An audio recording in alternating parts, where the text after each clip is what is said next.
Good evening and welcome to ELOsoFumarTakes. This is our 301st take, live from the Alec Bradley Lone Star Studio of Azle, Texas. I'm your host, Barry Duplessis, as always, and I'm so proud, so pleased, and so privileged to be with you all tonight. This is going to be a fantastic show. We welcome back one of our favorites here on tonight's episode, and he is so dedicated to this program that he's doing this show from a car. I love doing these shows. It's fantastic.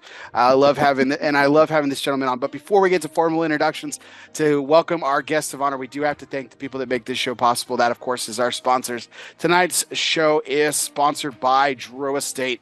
Drew Estate sparks the scene with the new 2024 Herrera Esteli Tienda Exclusiva Tome exclusive to Maximar and small batch cigar. Yep, that's a mouthful. Drew Estate is firing up the cigar world with the announcement of the Herrera Esteli Tienda Exclusiva Tome's exclusive 2024 release only at Maximar Small Batch Cigar. This unique edition comes packed in newly designed box packaging, setting a new standard in exclusivity and a collector's appeal. The Herrera Esteli is known for its bold blends and captivating stories, and continues to be a symbol of innovation and craftsmanship under the Drew Estate umbrella. Crafted with precision and care, this latest release is poised to deliver an unparalleled smoking experience to aficionados around the globe. Key features of this blend are a dark Ecuadorian Habano wrapper, Honduran binder, and fillers from Nicaragua. Check it out at Small Batch Cigar today. And welcome, everybody. This is our 301st take. We are well on our way to the next 300 takes of this wonderful show. And it's my pleasure to welcome in our first guest of this side of 300, sponsored by United Cigar and Smoke One Today and Start Living United, Mr. Casey Johnson of L'Atelier Imports. Casey, how are you doing, my friend? Good. How are you, Bear? Oh, I am living the dream, man. One day at a time. Absolutely. I'm glad to be part of you dipping into the 300s. That's awesome. The first pinky toe in. It's awesome. It's been a journey, man. It's been a journey. So, I bet. And I mean, I was looking back. The first time you were on, the show was on our 72nd take. Wow. So it's been quite a while. So it's been a cup of coffee. Yeah, it's been a minute. So yeah. Before, like, I know we're gonna get into a bunch of stuff tonight, but before, I am really excited about lighting up one of these cigars here. And so, as kind of is tradition on the show, I let my guests pick the cigar. So I have a few for you to choose from, and think you'll probably like some of the selection here. So I grabbed a couple of 10th anniversary smokes. I've got the nice ERB, the L'Atelier Racine ERB. Nice. I've got a Surrogates Big 10 as well. Very nice. And I mean, I joke about this all the time, but I mean, because I'm not a big gauge smoker, but I absolutely love the Animal Cracker, the original, the OG 6x60. The OG. Yeah. Very nice. But here was a nice little gem that I picked up at Good Karma Cigar here today in Fort Worth, Texas. I've got the Cabaguan Maduro, 5 1/4 by awesome. 50. That's awesome. But it's something fun too. Saints and Sinners. Saints and Sinners. The 2023 edition. I have the 1, 2, 3, and 5 of this particular pack. Really? Yes. Save those. I'm going with the Cabaguan Maduro. Okay. Yeah. Look at you being selfless. Absolutely. Not even picking your own brand. Look at that. Nah, dude. Seriously, I'm. It's all in the family. So right? Exactly. I don't work for just Atelier, and that's the funny thing about being on the road is everybody's like, "You're here to sell your cigar." I'm like, the cigars under the umbrella are vast. So let's talk. But so. It's not selfless. It's working with my brother, right? So it's crazy to think about, like, how, like you said, how vast the portfolio is. It was interesting. I was kind of doing some back research since the last time I had you on, and there's just fury of stuff, obviously, but like one of the pieces I remember seeing, it was from like February of 2023, so a little over a year and a half ago. And it was like, you Mm-hmm. guys dropped like 22 SKUs. And I was like, 22? How did I miss this? And I went back and reread the story, which I had read before. And I was like, oh, well, that's not really going away. That's just shrinking boxes and all this other stuff. So it wasn't like even like it sounded more Yeah. daunting than it really was. True, um, media fashion as I'm a member of the media. I was sensationalized by the term like 20 Tatuaje and Havana Cellars dropping 22 SKUs, and it really wasn't full 22, but Nah, it was. it's shelving some stuff and putting it away for a little while. You know how this industry is so, I thought coming out of COVID, the old and the FDA scare, the what's new fad was going to go Mhm. away, but talk to the retailers and it's the same old, same old. Yeah, It's a bit harder. So, same. yep. Yeah. Regardless, but I'll light this cigar up. I've got my ST DuPont new Fluo lighter. So speaking of new, Nice. um, New. and a The new. cigar worthy of it. Um, Oh, this I'm has been. surprised you didn't pick the new, the LLE Maduro I just or the LLE broadleaf. Oh, box press Lonsdale. It's been I so would give long it a shot. since I've seen these and smoked one of these. Just in my particular area and stuff. I just that's the I again had to grab it. going back to the vastness of the portfolio. Like it's something that I can go back to, and I smoke a lot of stuff for a lot of different people. Um, Mm-hmm. as you know, but like it's always great like to go back and like there's something I haven't had in a while from the family, the Havana Cellars family. There's been something where I'm just like, oh God, it's been It's forever the since same I thing with smoked that. me, right? Dipping back into the Miami Regio, or it's just little things. J21 gets forgotten now. It's like Just that was a unbelievable. rock and stick, right? So Um, yeah, it's I, always nice to go back and give stuff a try. I really hope the I think it was the what was it the Blanc Reserve, which was in the zipper humidors Yeah, that was back in the day. God, that cigar was incredible. Can't wait for you guys yeah, to do that's something on with the that again. docket somewhere. Yeah. You probably will see that in the timeline in the next couple of years. Okay. It's just yeah, we had to the whole broadleaf piece with what was going on pre-COVID and through COVID, and trying to find broadleaf, sourcing broadleaf was an issue. Jaime's locked it down now, and it's just coming of age, right? Mhm. Yeah. Through the processing. So yeah, we'll see it. No, I It's can't tell you exciting. when, but we'll see it. Yeah. It's exciting. It's exciting. Well, we were talking a little bit before the show, and I had to bring this on to the show just because I think it's hilarious because it is a verifiable daunting betch. I know you're traveling right now, but you had in this travel you had your first experience with IKEA. So tell us, Yes, I tell, did. tell us how was your epic journey, the Lord of the Rings esque saga. It was the never ending. Walking through with a shopping cart, having no idea what the hell I was going to do, and Arrow was pointing me the way. Right, I Right. just it was too much. It's it was very interesting. You pull into this big yellow and blue building, um, not knowing what you're gonna get, and you leave not knowing what you just went through. Right. you Well, know, uh, and you just kind of blindly follow the arrows. Like, of course, this makes sense. At some point, you're going to lead me out of here, or you could just be into a fiery pit of damnation. I'm not yeah. really sure. Well, being me, I was worried about going down the wrong way and having arrows pointing and running into traffic. I'm like, well, what if I go the wrong way? What Oh no, I'm in happens? the pillow section. Yeah, I'm in the towel section. Ah, I the was. closets and the hanger. This is nice. Yeah, no, I'll it's been never crazy. understand. Like, there's some cool stuff there. No, don't get me wrong, but I'll never Right. understand the obsession with it. I'll never get it. I'll Yeah. never. I'll This never understand it. the simplicity of it all, right? They keep it clean, they keep it simple, and everybody wants to live that lifestyle, and everybody thought they were going to live that lifestyle during COVID or coming out of COVID. Let's go minimalist.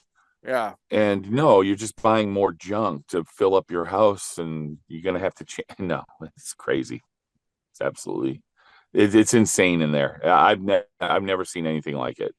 Yeah. You know, you exit all the showrooms, and then you go into this big warehouse, and they have stacks of boxes, Hmm. which was fine because I pre-ordered all my stuff, which was awesome. There you go. So I just So wanted to torture you myself cracked by the going code through. bore you even went the first time. I mean, shit, that took me at least 4 or 5 times. Absolutely. No, I ordered it, all the stuff I knew, and then I said, "What if I miss something?" And I tortured myself with that. Oh, That was a bit much. Yeah, that yeah. was a bit much. The thing that drives me nuts is the warehouse at the end, and then Yeah. you have to go do it, and then you have to go home and make it yourself with an Allen wrench. You know, it I just told my son, I'm like, computer engineering counts as engineering, so you're going to be putting this stuff together, not me. And he's like, all right, Dad, whatever, shut up, move along. He was kind of bummed that he didn't get to go to IKEA. So we'll see. well, tell you what, you can We'll just see. go for me next time, son. Yeah. Oh, absolutely. Have car, go to Memphis and go shopping. Have fun. Yeah. Goodness We'll gracious, see. We'll see. Yeah, he's not that kid though. He's no. He's actually got a really good palate there. You'd be proud of him. that's awesome. He's got a Did yeah. what? Does he? Do you smoke cigars with him? Yeah. We made a deal. You know, I'm not gonna say his age online because it is what it is. But during COVID, we made a deal once a week. We were gonna sit down with a cigar and kind of talk through it and you know, tease his palate a little bit and teach him, some stuff. And I learned some stuff too about what his palate's about. So it Oh, was that's cool. cool. Yeah, it was fun. I mean, if that's the one thing that came out of COVID, I'm happy. That he has a love for it and he's interested in it. So Yeah. you know, Well, what a great. I mean, just talking from a family perspective, what a great bonding experience with your son. I mean, that's yeah, fantastic. yeah, So is yeah. he like You hear mild? about it all the. Oh yeah, go ahead. I'm No, sorry. no, no. It's funny because he's all over the place. He's a 20th anniversary Grand Marvé. He's a J21. He's Cab I Won. He in La Mission, and of course everybody loves pumpkins. So if Dad has a pumpkin laying around, he's stealing a pumpkin. Yeah, So yeah, yeah. He's all over the place, and he likes to try other stuff from other people. He's a big LaDueña fan, that's which such a hidden gem cigar, which is it crazy. Because is. I mean, I remember when it hit the shelves, and it was just like, Yeah. I mean, it was just fire, and then it kind of went under the radar after a couple of years. But it's such a hidden gem now, which is crazy. It followed the course of La Riqueza, Yeah, very much so. yeah, it's a And fair. yeah, it's a shame because of great cigars. It's just at the retail side, they just didn't move. And I think LaDueña got a second life. Nowadays, it sells a lot better than it did. There was a big gap where it was just slow. Mm. It started out on fire and then kind of petered out. And Jose and then the clan at my father did their magic, and they got some movement again. They did the same thing with Don Pepin too, which the blue. Jose's a bulldog, and that crew really spends a lot of time figuring out where they need to go and how they need to do it. So Yeah, they've got a. I mean, their team over there is pretty long standing. I mean, there's hardly been any kind of like major turnover where the people who've yeah, been there for years are still the people that've been. I mean, I remember meeting Jose at a My Father event. What, yeah, 15 years ago now? Maybe yeah. 15 years 12, ago. 13. Yeah, yeah. No, and that's says a lot about that crew. It's funny because you're talking about this, but you saw John Carney's post about movement in the industry. Yeah, We really haven't. Get the loyalty of my brother with his brokers. And then you have the My Father crew that has been steady all the way through. Right. Very little movement. Yeah. You just don't see very much, So but yeah, it's crazy. Well, awesome. yeah. Well, let's go into some of that here with tonight's major point, which is always brought to you by Grand Habano Cigars. From the fertile lands of Honduras, George Rico and his family have put together the very best vintages for you. The cigar smoker, from value-based hits like Corojo Number 5 to the award-winning 20th anniversary to special projects like Zulu Zulu. Grand Habano is about cultivating the best and making pinnacle cigars for the market. Culture, tradition, quality, premium handcrafted Grand Habano cigars. And I neglected to mention that tonight's audio broadcast is also courtesy of Grand Habano Cigars. Honest, compassionate, great cigars. Be sure you download, subscribe, and review today wherever you listen to podcasts, whether that be on Apple Podcasts, Spotify, Google Play, Podbean, or wherever you listen to podcasts. Tonight's audio broadcast is courtesy of Grand Habano Cigars. So Casey, we were talking a little bit about this before the show started. I've kind of the last few weeks and a couple months really, I've been bringing on guests where I've kind of been playing off previous conversations, whether they've been on this show or another podcast that I co-host with Cigar Coop or something like that. And it's been really interesting, these kind of segued conversations that I've had. And I had the Stepankevich brothers on a couple weeks back, and we were Mhm. talking about their relationship and how they kind of built the business. So I thought it'd be interesting to get a little bit more of his perspective, because while you and Pete work together, there's a lot more that you do and he does, and neither one of you own a retail shop. So it's it's a little bit much of a more different, different dichotomy and everything. But um the history is also greater there too.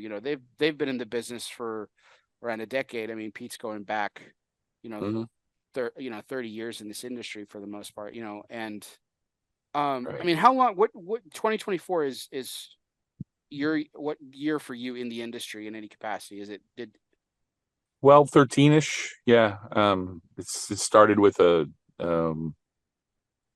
was it Vegas trade show just before for just the year before Orlando. So right in that was our launch of Atelier. So yeah, Right. it's been a hot minute. Yeah, it's been fun, been interesting. And I got to thank Pete for having the patience. I threw something out at him a long time ago, back when I was after I worked for Adidas, and just around the same time I was running the ice arena, about going out and doing merchandising for him, and he's like, "Nah, I got different plans," and I had to trust him, and he came through the next year with Atelier and Casper and Dan, and fun entry into the business. I mean, it was an interesting way to diversify. That we were talking about the portfolio in general. Like, it was an interesting way to diversify, because it was something that was, you know, I thought from a very outside perspective, and not knowing you all as well as I do today.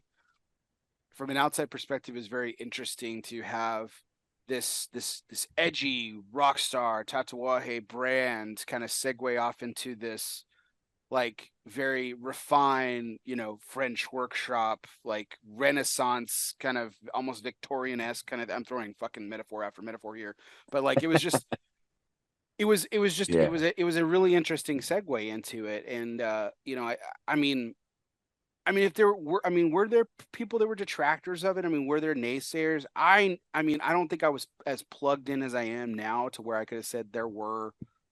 I think most people I was around right. were just excited. And so, I mean, myself included, I was just a cigar nerd at the time. So, Right. And it was a different time. So there was a lot of guys making comebacks in the industry at that time too, right? mhm. And it was the Procter and Gamble effect with Pete. Pete was just like, I have so much in my portfolio, and Dan always says it, and Dan's probably the closest thing to it is you had the solo act, the rock star, the edgy guy that came out with Tatuaje, and then all of a sudden you say, hey, lead singer, you're with a band now. You're with Casper, you're with Dan, you're with Casey. How are you going to work in that situation? And then I think that brought that refinedness to it, right? We Yeah. had to really think through, and it was a group effort, which was awesome. Pete always held that trump card, of course, right? But gave us some ideas about things that he did in the past that were strong, and other things that were that Tatuaje struggled with, and we learned from him. Probably made some of the same mistakes over the time, but it's all right. It's been a good bunch of years that we've had some success. We've had some great ratings with Atelier. It's been a lot of fun. Yeah, I thought you were gonna I mean, I put the jinx on Pete every year, so I just stopped telling him that he's gonna get a number one. So when he when y'all finally do, I can just like, see, I told you, whenever that day comes. Yeah, But I yeah, could have swore with that 95 that you got from the Latelier that year. I was like, oh, that's it. This is it. Here we go. Let's go. yeah. It was one of those that the horse came out of the freaking stalls fast, and at the end, the ratings just didn't work with CA and how they smoked the cigars, and it was hard. That was a hard one for us because we really thought we were there, and it was early. It was early on. Uh, yeah, it is. It's all right. Pete will get his. We joke about having to be vertically integrated, but again, he kind of is, right? Hmm. By marriage, and we're blessed to work with that factory and that crew, and we might get there. He's got a cigar. There's a Miami cigar in that mix for this year. I think he's got a shot at. Nice. Probably the worst place to have it, right? At Miami with our anywhere from 10 to 13 rollers. Sure.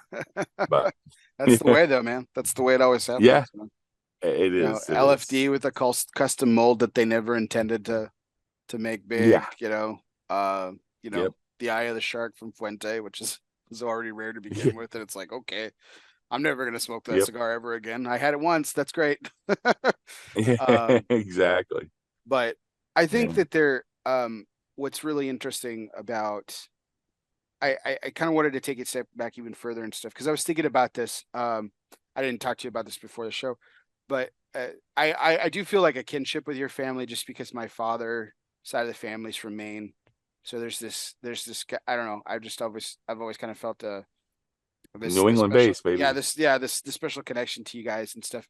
And with his passing a few weeks ago, Oh, it kind of it it reminded me of taking me back to the PCA trade show when we were watching the documentary, and they had the great drone shots of your family home, in yeah. their Maine, and I was just like, man, it just took me back to when I was visiting with my father and stuff, and it was just very it was very nostalgic in that way. Yeah.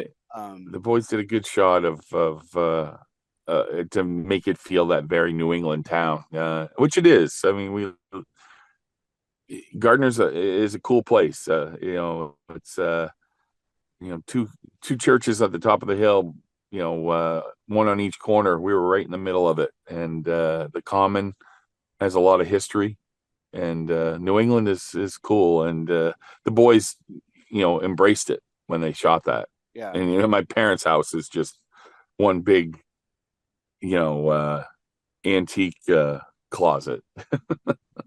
it's it So it's yeah, it kind of seemed like that. It was almost kind of like it was almost like I bet I mean because I mean, are they friends or have they ever met Kurt Kendall? Because I immediately thought of Kurt and all the antiques and stuff.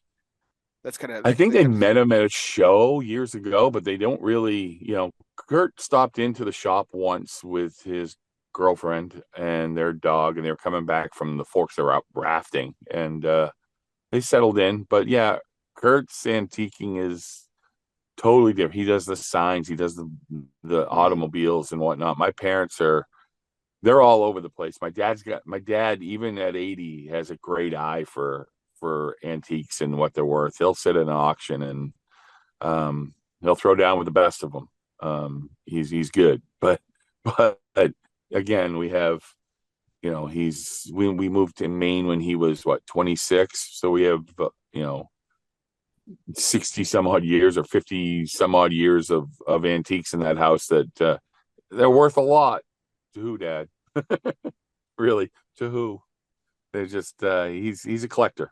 Yeah, In a way, he's a hoarder, but yeah, the eye of the beholder, kind of thing. But yeah. And my mom absolutely loves running the shop. They're still doing it, selling cigars and antiques out of the same shop. So absolutely enjoy it. it it's funny because I mean, yeah, how many years did you spend in that house? Let's see, from 12 to 24. So 12 years. So In you I mean 12 you years. had your formative years there. So I mean you grew up in that home. Yeah, And I bet yeah. as a And teenager that probably didn't it was just home, right? It didn't seem like much or whatever. well, we had Um just left the prep school. We were at a prep school for a bunch of years, so that was kind of a different life. It was sure. we had 400 babysitters on campus that would take care of us because they knew everything you were doing as a kid. Pete, moved when he was so 12, so he was 8 years old. That was home for him. He was Yeah. tied into that community pretty well. Gardner was home, but he And was only there till 19. yeah, and I have to imagine like again it kind of gave me nostalgia too because I mean um I haven't spent much time back in I grew up in the same house. My mom still lives there, the house that I grew up. Same kind of similar situation, but that I was born and raised in Wow. my and I mean to me it was just a simple house and I went back obviously recently um and it was it's it's different. I was showing my oldest son around, and he's been there before a few times, but this is the age that he can finally kind of retain some of the stuff. And I'm telling him what this is and what that is, and oh yeah, then I did this here in this particular spot in the house and things like that. And it's a simple, Right. 1,200 square foot home. It's not much, it's not like a big, family compound or something like that. But um, you're the family home kind of there was it reminded me a lot, even though completely two different parts of the country, kind of reminded me of Right. that. Just because once home is always home, kind of thing, and seeing your parents, they're on the documentary was really cool. And it kind of they reminded me very much of my dad, which was also really Yeah, cool. Jesse and Steven did a great job of capturing mom and dad. They're again, they're both 80, or the dad will be 80 in December. But yeah, I mean they captured a lot, and you see the B-roll stuff at the end where they're talking about tattoos, just absolutely hilarious. Yeah, Um, the joke was that Jesse and Steven didn't do it. Mom and dad were when dad was talking, mom was falling asleep, and when mom was talking, dad was falling asleep, and they'd catch him every once in a while, which is awesome. It's just who they are. They're comfortable where they live, what they do every day. And at 80, they're still running around. They've outlived every single person that they're was there. contemporaries. Absolutely. That's crazy. And they're doing great. And they, hey, my dad, hey dad, you want to move to Florida? You want to go south and spend some more? Nope, not at all. Typical Mainer. Stay right there. You know, Do you pretty think cool. do you think you'll ever move south? I'm looking at it right now. Yeah, I'm kind of You've hit all your over the peak. place. You've hit your I'm limit. yeah, I think I got to find some place with an airport that I can get to Miami, get to LA. Pete's got the warehouse going in Miami right now, and he's kind of stressed right out.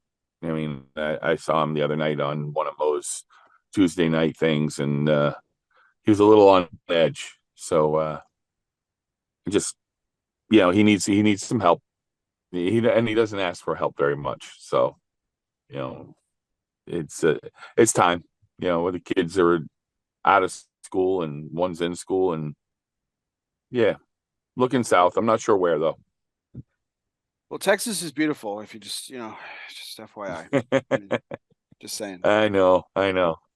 No, we're looking to we're looking. I don't know where we're looking. Actually, it's all over the place. We looked at Florida for a little while, and Mississippi is pretty cool. Uh, Slower pace, Yeah, I real mean, slow pace. oh, and that way it's very similar to Maine. You know, it has the Gulf Coast lifestyle Yeah, is a little that pace is a lot similar to Maine too. So yeah. I don't know if we're gonna go the Gulf Coast piece though. I think we enjoy the whole SEC bravado, and it's not far from Memphis, which is an easy flight. So we're still looking. It could end up being Florida. You never know. But I got to find an airport that gets a lot of direct flights to places and do the right thing for the company. so I know you mentioned the great job that Steve and Jesse have done, and I told them that I thought, well, I know it's the rough cut and everything, but I thought the juxtaposition aside of it, which was very interesting how they pieced it together, but it still made sense in this kind of offshoot way, which was really, but it was really beautiful storytelling as they're really apt to do. And I thought it was Yep. just the best like work and content that they'd ever captured. I mean, just the essence of the stories and everything.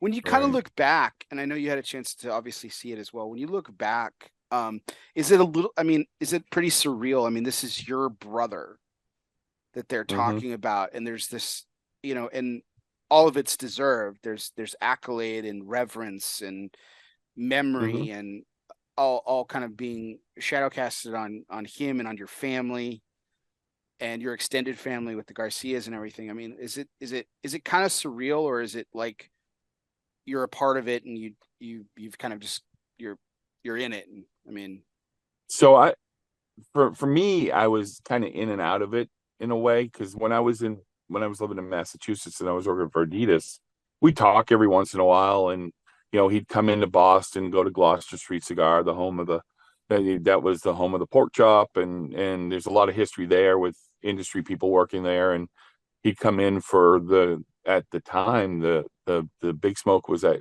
Copley Plaza back in the day, and he'd fly in for that, and we'd hang and we'd talk, and he'd bomb around, go see David, and at the time he was friends with Kurt, and he was doing all kinds of stuff, but we were, it was a different time. Cell phones weren't a thing, right? They were, but they weren't, and we were all kind of keeping in touch, but not keeping in touch, and yeah, a little surreal, but proud of him for what he's done. I mean, I got to see early on Pete when he was making the transition from band out of band. I was in LA and he was working he was either working at Gus's at the time or the Big Easy. Um and that was some rough times for him to go through. The band was kind of doing their thing and kind of slowly dissolving, and Pete Pete was getting into the cigar industry. I remember walking into his house in California, seeing bins and bins of cigars that were all Cubans that he had collected from the years, and it was crazy. I was like, "What are you doing?" So, yeah, no, I've been a little bit of. I've seen. I guess I'd be a little bit of a voyeur, right? I've been mhm, seeing him from the outside in and watching his growth, and pretty amazing yeah. to see. My parents did a good job with teaching young men how to speak to adults correctly and being respectful, and I think one of the things that makes Pete pretty good at what he does and a little bit different is his approachability, and he's humble. Sometimes it doesn't seem like it, but he's super humble and shows a lot of gratitude to the Mhm. business. So Yeah, my secret quest is for him to actually like for me to actually take, catch him taking credit for something one day. It's kind of I know, right? my top secret quest. That's live on a podcast now, so it's not really secret. But yeah, there's this Lots of alcohol.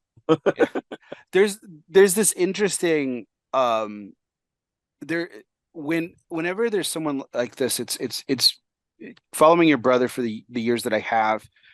and like even the part of the documentary where he's in his personal humidor and he's literally pulling down boxes of history, not just his own, but Right. others, and Yeah. him to speak with such reverence to the other legends of this business, or who people he would refer to as legends, because he's not, right? Because he'll never put that moniker on himself, or No. anything close to it.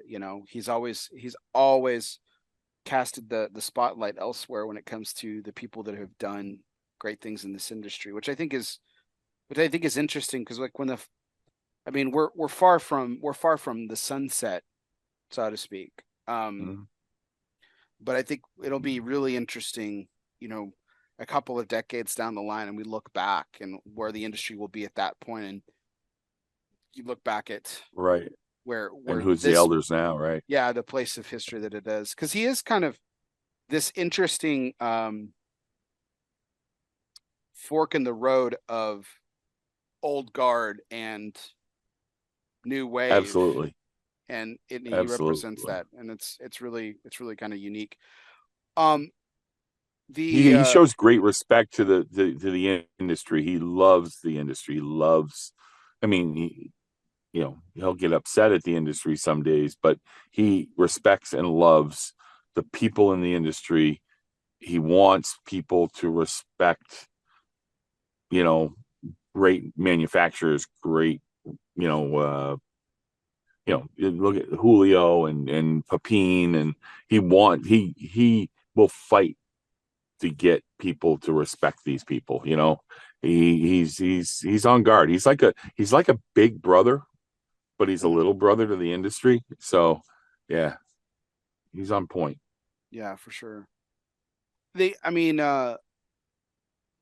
but let's to turn it back to Casey, to you and everything, and again, there's an important piece to the whole Johnson family legacy and the cigar business, and you're certainly you're a huge piece of that. I mean, did it were you I mean, did you reflect on that, and not in a necessarily a boastful way? I can see you're shaking your head already, but not in a boastful way necessarily. But Yeah. man, like I'm a part of this. Like I'm a part of this grand story that in a real way. I mean, that has to be. I mentioned the word surreal earlier, but that's I mean, for lack of a better word, that's really cool, right? That's got to be a good feeling. It's cool. I mean, I use the word coattail sometimes because people think that, but I think realistically, my passion for the industry and my love for the industry is come from my brother.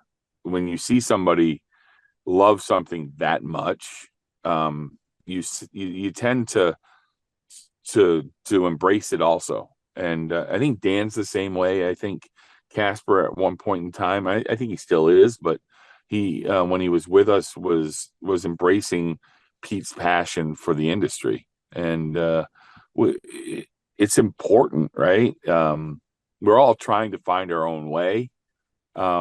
He doesn't give titles to anybody. And we all have learned that we're expected to be mind readers. uh, but Of course, yeah. he allows us to be our own person within the umbrella, in that I've kind of grappled with the sales side. Dan is doing some marketing stuff, and he's a numbers guy, and Dan's a palette guy too, right? So it's fun to watch Pete and Dan's banter over stuff. I've learned so much in the past 12, 13 years from those guys. And again, I use the word voyeur, right? But I've sat back and watched those guys because they've had the dynamic from LA for years, right? Those two were were best buddies. And in the wine and the cigars and everything that they did stemming from the club, you have to take a back seat and watch. And it's been interesting to see it evolve. Mhm. So yeah, I mean, I love my role in the company. Um, I get to play coach with my sales reps and tighten the lines of communication and all the fun things that some people think are horrible. They're fun to me. They're good. I get to work with guys that are learning every day and that have been in the industry a long time. The Mm. Toms and the Terrys and those guys that are the old guard. Edgar that works for us. I've learned from them, but I'm also teaching them some new stuff too. So it's cool. That's really cool. Is there, Yeah. I mean, has there ever been a moment, like you said, you love being the fly on the wall for him and Dan's conversations? Like you said, there's this, you've learned so much from them, but has there been anything that where, where the tables were turned a little bit and you were able to bring something, you bring a lot. Okay, Casey, I don't want to make light of that, but I mean, was there a moment in time where you remember like, where they're like, gosh, man, like it just clicked for them, something that was like obvious to you or something that your experience brought, and then they were just like, the light bulbs went off for them. Just a lot of little things. I absolutely love our trips, pre-show, trade show, and working stuff with them and working on either whether it's new blends or different sizes that we're working on and how we're going to execute them. They listen more than they used to. Before it was Casey's new. Casey's new to the industry, and no, but I'm okay with that. It worked out just fine for me. And I was new. My palate was not very refined, but my one guy that was awesome to deal with was Jose. Jose goes, I don't have a palate. I know what I like, and I sell it. And and I kind of grabbed that and ran with it a little bit. Yeah. But my palate's gotten much better. Um, and listening to Pete and Dan has been great. Those guys they got a ton of years in the business and seen a lot of stuff. So What I think was really interesting to me, over the years, and it's almost kind of without feel, that when I was working years of retail and stuff, there were obviously, I had patrons that were really into the Cuban Havana market, right? And mhm. um undoubtedly and without question, on the flip side of that, their new world cigar of choice was the Tatuaje Latelier portfolio. And Hmm. it was this really interesting connection, and I'm going to sound really stupid now that I say it, but like at the time I was just like, why? It bothered me, and I never even put two and two together because I knew Pete's story, and here I am trying to solve this math problem over here. Like I couldn't even see the relationship with it. But I mean, that was Pete's background. That was what Right. he obsessed over, really, and what he. Oh, absolutely. So why My wouldn't they, dad, my right? dad's right. My dad's a history teacher, right? So Pete, what my brother got from my dad was the love for the history of something, which for my brother was Cuba and Cuban cigars and the manufacturing cigars and the history of the whole part of. I mean, he absolutely loved the hustle and bustle of the early 2000s. I think he was just feeling it. I can't imagine what his brain was going through. He probably never slept because going being with Carlito, being with Robbie Levin, being with the Padrones, and being able to be at the Grand Havana Room during that era. He must have just his firing on all cylinders. His brain must have been just going on overload, you Mm. know, because of his love for the industry.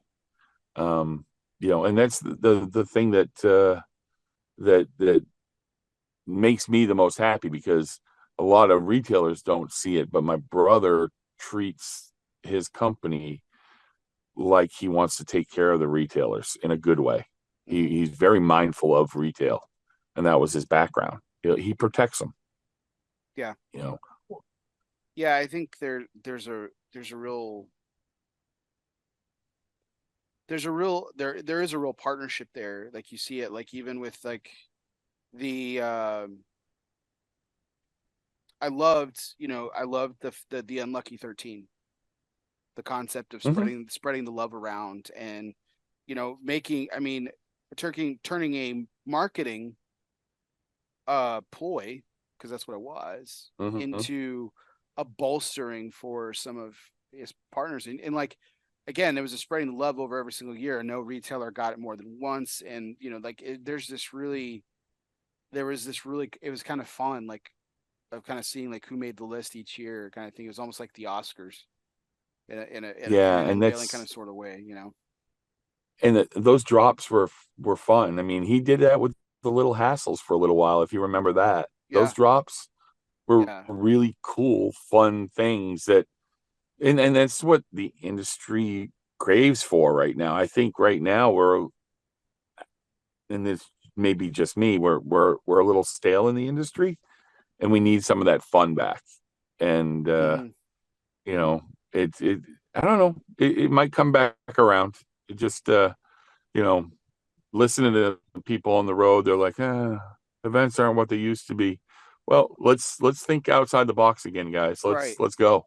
Well, no, that's Let's do something we something talked different. about. Absolutely, that's something we were talking about. Yeah, Coop posed this question. He's like, "Bear, what do we need to do about cigar events?" And he had a series of questions on a recent episode where we were talking about it. I said, "Man, I would love to have a conversation with any retailer about how to do different events right. and differently." But I said, if you want to, and if you want to take a look at something different, I said, if the, I mean, I have a very skewed look. I worked at two retail establishments during my retail career. Yep. I worked at Pop Safari for the Great Lake Perry Tong, and I worked for Mm-hmm. Mike Peacock at Michael's Tobacco of Euless and Keller. And so Mm-hmm. again, I don't have this decades long experience like some retailers certainly do, but I know I know what I saw, what worked, and I know what I saw that didn't work. Um, and Mm-hmm. to your point, it's got to think outside the box, and like the you know some people may not have liked it. It may have been weird. It certainly had an off-putting name, but you know what? The mystery meat tour fucking rocked the house every single place it stopped. Yeah, that was fun. That bus tour was amazing. And Yeah, we did some fun things. We did a couple series that were really kind of cool. yeah, That's why I went to the little hassles piece. I remember when he was dropping those, and to find out, the retailer would know Sunday, to find out that they were going to get them on Monday, and the end consumer chasing it a little bit in a good way, and it was fun. It was really cool. I actually just had a conversation with a retailer the other day about they're somebody that dominates a market, right? They're in Mississippi, right? They dominate the market. There's 10 stores, and they all have a different identity. And I was like, guys, there's a passport just waiting to happen. Something cool. You want those people to travel to your state and see your stores. yeah, You got an anomaly. You got something that not many people have in a state, that you own that. And I said, each one has their own identity. Start doing the boutique stuff well, right? And getting these guys to see your other stores, because they're all different, hmm, absolutely all different. And the guy looked at me a little strange. Then he thought about it. He's like, maybe. I don't know if they'll ever do it, but I I've been to 8 out of the 10, and they're all beautiful stores. Absolutely. The original one in Tupelo is just, it's awesome. Bear, you'd love it. It's right up your alley. And Oxford's cool, but it's a little clubhouse, right? right, So, yeah, but finding finding your way as a retailer, not getting stale, is hard, right? It's super hard, because you can get stuck in a retail store and be gruff, and no, this is the time to go right now. This is the yeah. time to make things happen. Um, you know, make a change in the industry at the retail end. I had my own answer to this question, Casey, but I'll pose it for you because you guys came up with those series of tours and events Mm-hmm. that did so well for your retail partners across the country. Um, whose responsibility is it to come up with kick-ass events and different events? Is it the retailer's responsibility? Is it the brand's responsibility? Is it a mixture of both? Is it a partnership? Like, where do you It, stand on it? I think it is a partnership because again, you can go into a territory, and we did. I mean, we did some kick-ass events. Well, our first one was in California when we took off, and then we went to Arizona and kind of hit a market that had multiple stores, and each one of them, the event was a little bit different. Then we go up to Dion shop in Reno, totally different kind of vibe. So yeah, I mean, it again, eh, we don't do it well as an industry, but communication, right, Yeah. is big between the retailer and the manufacturer to make sure it takes off. We had some bumps in the road on the tour. Some retailers just didn't get it and did okay, and then there was others that just rocked it, absolutely just rocked at the core, and it was awesome. So yeah, I think it's a joint effort. I really do. Yeah, I because think one of Coop's points was that like you can't have the book tour doesn't work. Like they'll do like people will come into a territory or like an immediate like use the Dallas Fort Worth Metroplex as an example, and they'll do an event on Thursday, do an event on Friday, do an event on Saturday with different retailers. And they're like, and his position was, and I hope I'm not mischaracterizing, but his position was like, man, that's a really way of watering down. He understands it logistically, that makes sense. But I said, okay, yes, I see your point, but I'll counter it with again. I used the mystery meat tour as an example. I said they came in and did three different events, and the people followed them. The people who went to the Thursday event went to the Friday event, and then they had the people that were going to be there at the Friday, and then the Saturday event was even bigger because the Thursday and Friday people went with the Saturday people, and it was like this huge thing. And it's like if it's done right and you bring right. something unique to the table, you can have that. Now it can't be done every time because not everybody has No, and that. every territory is a little bit different. You come to a Sure. Dallas territory, you come into Arizona, and it was putting limits on the retailer for the limited product and selling core and how they rocked it differently. Each store was different, Right. and we kind of gave them this has to be this way. There's your playground. Go have fun in your sandbox and do your thing. And we let them have some movement, and it worked. I mean, honestly, I don't think we had maybe two events that just didn't jive, and that we did a lot. We did everything except for the Southeast, I guess, right? Mm-hmm. Oh, the Northeast we didn't do either. Northeastern. But Yeah. yeah. And you know, they rocked. I mean, we did big boxes and we did little guys that were up and coming and deserved it, and they killed it too. So a Yeah. lot of funness and giving the retailer a chance to do something where they can shine. I got to tell you, one of the things, Bear, that we did during COVID, which I thought was really kind of cool, is, and it was all Pete's idea, is to have our regional podcasts or our regional Zoom meetings Mm-hmm. and talk to a bunch of retailers what they were doing during COVID to to stay relevant, to stay strong financially and do the right thing. And it was really awesome. That was, I think, for me, out of everything we've done, I thought that was one of my brother's biggest coups, because you got, you know, five, six, maybe seven retailers online telling people about how they were dealing with this thing that we got in front of us, and how they dealt with it. Mm-hmm. Um, they met new customers. There were customers reaching out to these people, Yeah. buying cigars from them that never would have known them, Yeah. and it was quite a following. I think that was probably my favorite of all. That's where I miss.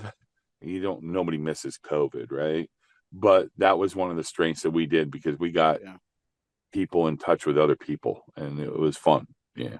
I remember hearing about this, and I think what I had a really interesting perspective because I remember I was never on one of the regional meetings, but I remember talking to a couple of folks about it. And while this industry is very close knit in a lot of ways, a lot, everyone's pretty much friendly with everybody else. There there are some bitter rivalries, and a lot of them are regional. And Absolutely. and I know that in a couple of those meetings there were people who you know had a past and didn't get along, and the relationship almost was kind of improved through this Yeah. this this great challenge of trying to sell through something that nobody in their lifetime has seen, or Yeah. and hopefully we'll never will see again, but maybe who knows. Yeah. No, I mean, we're here for each other when it comes down to it. There's some, be humble, work hard, and make sure you're doing things for the right reasons. And that's the one thing we lose everyone. And it's not just in our industry, it's everywhere. Right. And I think we're getting better at it. It just right now seems so weird for me. Listening to retailers, they're they're worried. They were waiting for something to drop, and that's not any way to live, right? Yeah. I was taught, my boss before my brother was this guy named Peter Prescott. And when things were going south and things were upside down and everybody's zigging, he's zagging. He's doing something different. Yeah. He's doubling down. And that, I think we need more people like that. We need more of that. People that are just doing something, again, we say outside of the box, right? You and Cooper talking about it. Yeah. We need more of that. Oh, And absolutely. then I think manufacturers are starting to do it. But I also see a lot that are just very guarded and protected, and you know it it's going to be interesting. This we got a long time to go before the end of the year, and it's gonna be interesting. It is. I think it's this weird time in the industry's history simply because like the calendar flipped on its head with the changing of the trade show, and it's put Yep. manufacturers in this weird place. Retailers aren't Hmm. used to it. Even customers aren't used to this kind of release cycle. This is the time of year that we would normally be waiting for those releases from the show to show up and be excited about. And shoot, they've been on the shelves for months now, for the most part. Right. So it's Well, it's I think it's part of the problem, Bear, is people are they went by the July date, and I see a lot of empty boxes on shelves, and it they're the the end consumers buying habits haven't changed that much. They might have slowed a little bit, but not as much as you think. I think the retailers really need to get into that rhythm also. right. And it's, yeah, like you said, it's a little disjointed right now, but it's going to get there. Hmm. Yeah, we got TAA coming in October. That's going to be a different one too. And then PCA is what, April this year? Yeah, So, hopefully everybody's kind of getting back in sync. That's the best way of putting it. for sure. Well, there's a Yeah, couple more things I want to talk to you about, business sure. wise and brand wise here in just a little bit. But I do want to take this time in the show to cut to one of our what I call our fun segments. And of course, this is our presidential trivia segment, which is brought to you by United Cigars, featuring La Giana Havana, distributors of Jose Dominguez, Bandolero Garofalo, the Firecracker, and the highly acclaimed Atabey, Byron, and now Alfonso lines from Selected Tobacco. Smoke one today and start living united. So when everyone thinks of like presidential brothers, everyone kind of goes towards the Kennedys. But I found there were some interesting black sheep stories. Not that you're the black sheep brother or anything, but I wanted Yeah, to yeah. I wanted to bring back some fun into this question. So this story, this particular individual always kind of made me giggle. Uh, and that's of course the brother of Jimmy Carter, President Jimmy Carter, which is Billy Carter. Billy. So which product did Jimmy Carter's brother Billy bring to market? Was Beer. wow. Okay, you don't even need the choices. Fantastic, man. You're like the Ah, first person to need, not beer. even need the multiple choice. Remember, I'm older than Pete, so I lived through that era. The Billy beer, man. The Billy Billy beer. Beer. Absolutely. I mean, Absolutely. this is something that would never happen in 2024. This guy used his demons to actually sell and make a product for himself. This guy, he was the black sheep of the family. He ended up doing a couple stints in rehab, and Yep. yeah, Yeah. Billy Beer was actually a thing, which is crazy. It was a thing. Yeah, So I remember it very well. I remember watching it hit the market. Again, yeah, early TV days, right? Not early TV days, but you know, to what we watch now, ad wise, to back then, you're seeing Billy Beer on the news, seeing Billy Beer on advertisement, whether it was paper or whatnot, right, made me laugh and made me giggle. And I was too young to drink that, but boy, wasn't that hilarious. yeah. Yeah, So and he did. He exercised his demons for sure. well, I love the tagline. My mother went into the Peace Corps when she was 68. My one sister is a motorcycle freak. My other sister is a holy roller evangelist, and my brother is running for president. I'm the only one. I'm the only sane one in the family.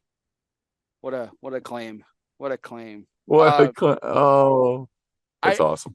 well, it's really funny because he had this and Jimmy did this too, right? He played off that Southern good old boy kind of yokel down home kind of Yeah. charisma. Well, Billy did it too, but like people that were really close to him knew that he was actually incredibly well read.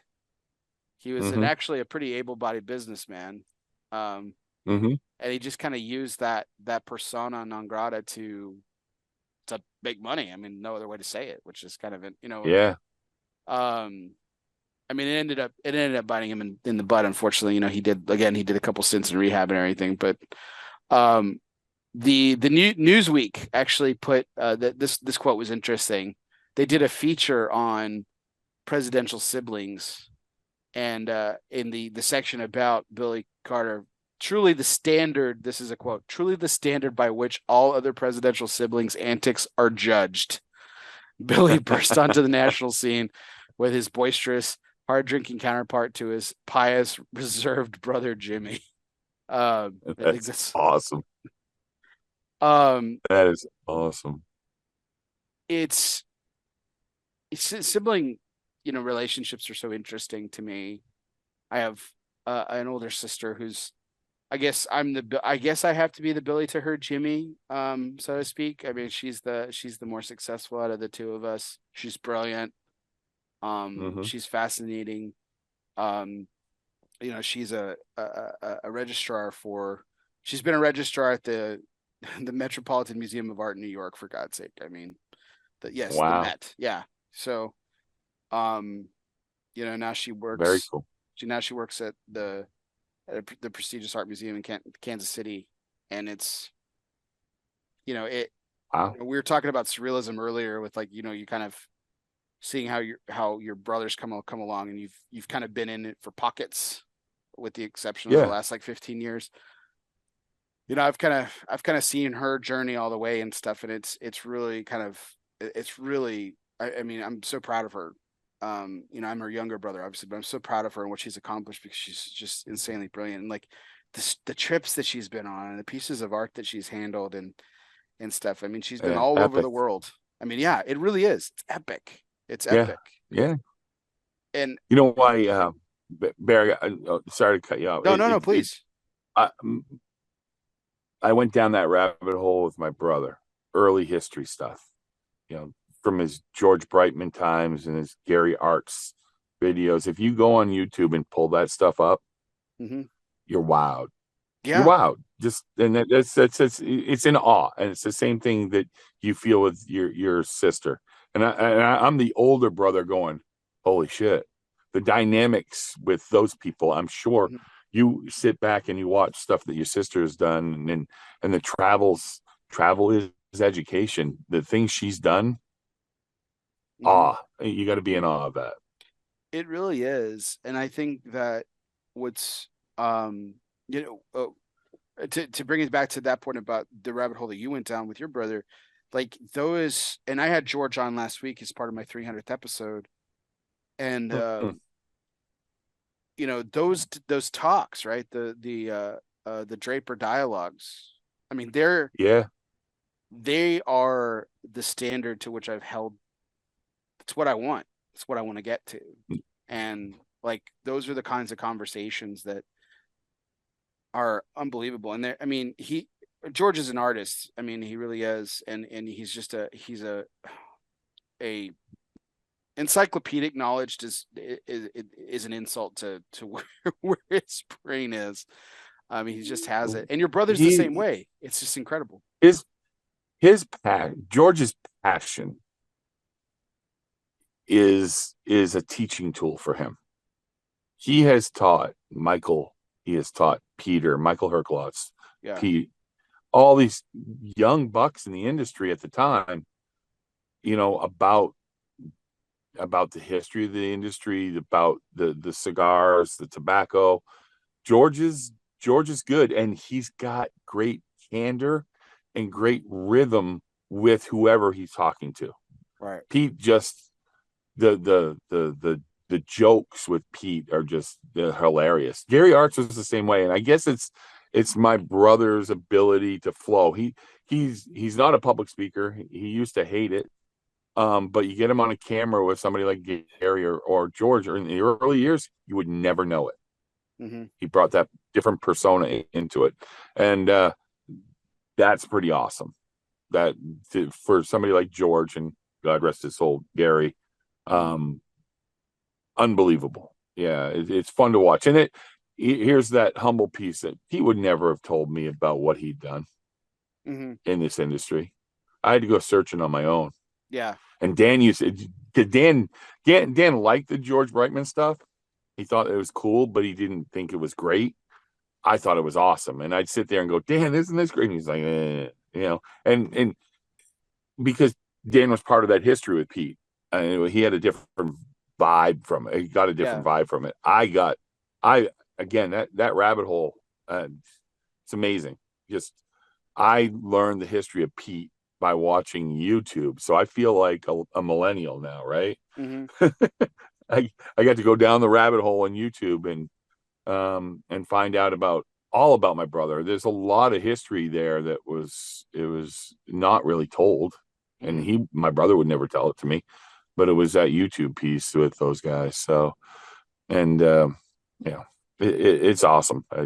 I still I had to dip into the Gary Arts thing just because I remember watching them. They were either sitting on a bench or a swing of some sort, and they were just talking, and it Mm-hmm. was. Do you ever watch any of this stuff with Gary? Oh yeah. Oh yeah. Oh my God, dude, seriously, that guy, talk about a historian, right? Knew everything.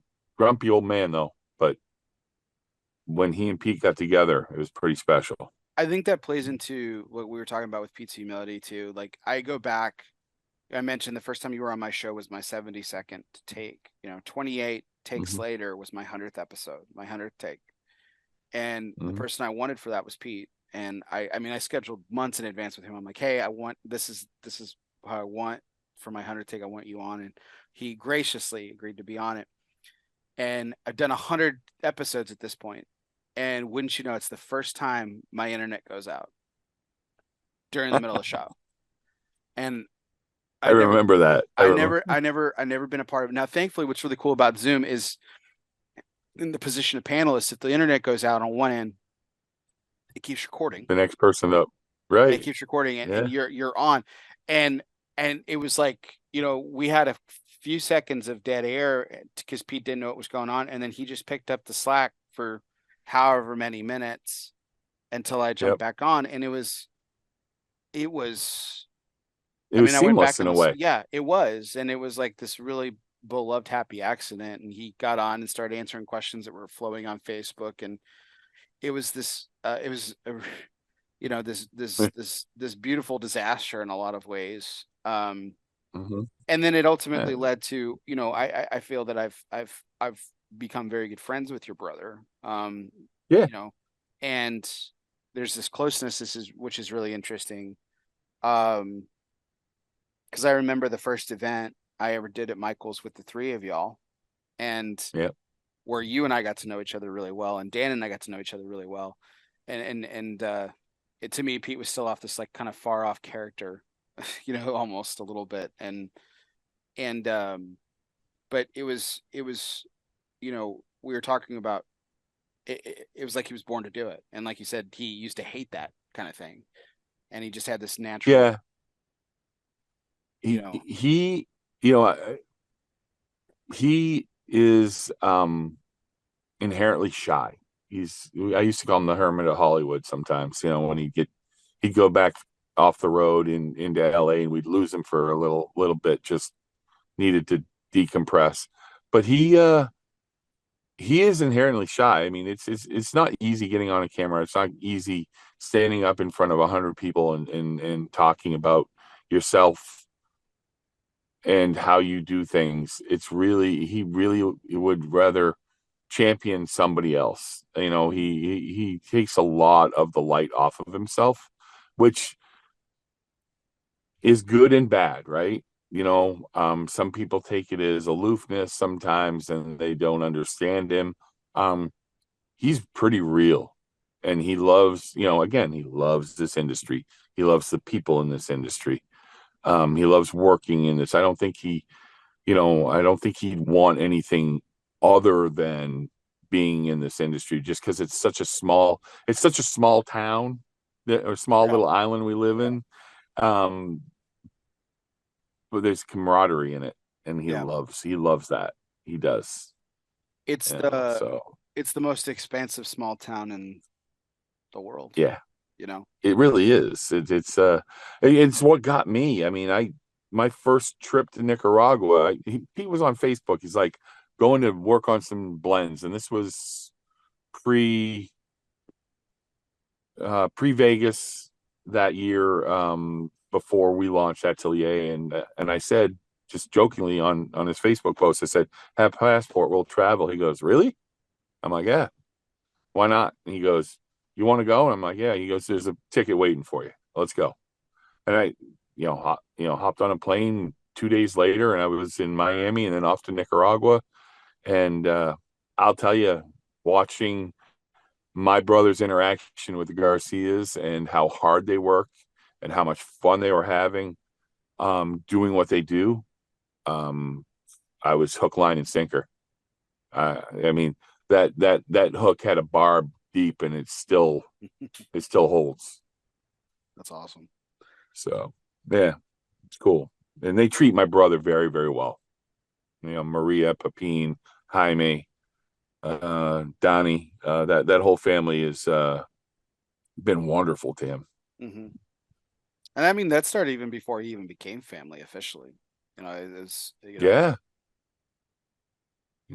almost from day The, one. the crazy kid with tattoos, right? Pepin, what? Who's this guy? But Pepin he respects him a lot. Pepin does, from his work with Broadleaf. I remember meeting Pepin at Foxwoods at the Big Smoke one year, and he was telling through, I don't know who it was, maybe Yanni, about La Casita and how a complete puro of broadleaf. How's that going to work, Pete? And he proved him wrong, Yeah, that's pretty amazing. that cigar still But befuddles most people. it does. I was just having a conversation last night with a customer Yeah. because we were drinking port with cigars at the end of the night. Trying to find. I'm like, that would have been a great one, but yeah. So yeah, Pete and Pepin have a special relationship, and you know, my dad is my dad, but Pepin is another dad to Hmm. my brother. Yeah. Certainly that father son dynamic. We got a little off topic here, but that was our presidential trivia segment brought to you by United Cigars. Featuring Sorry about Lagiana. that. Oh no, it's great. I love how these the question kind of stems and kind of can snowball into a lot of other stuff. So it's great. Yeah. This was brought to you by United Cigars, featuring La Giana Havana, distributors of Jose Dominguez, Bandolero, Garofalo, the Firecracker, and the highly acclaimed Atabey, Byron, and now Alfonso lines from Selected Tobacco. Smoke one today and start living united.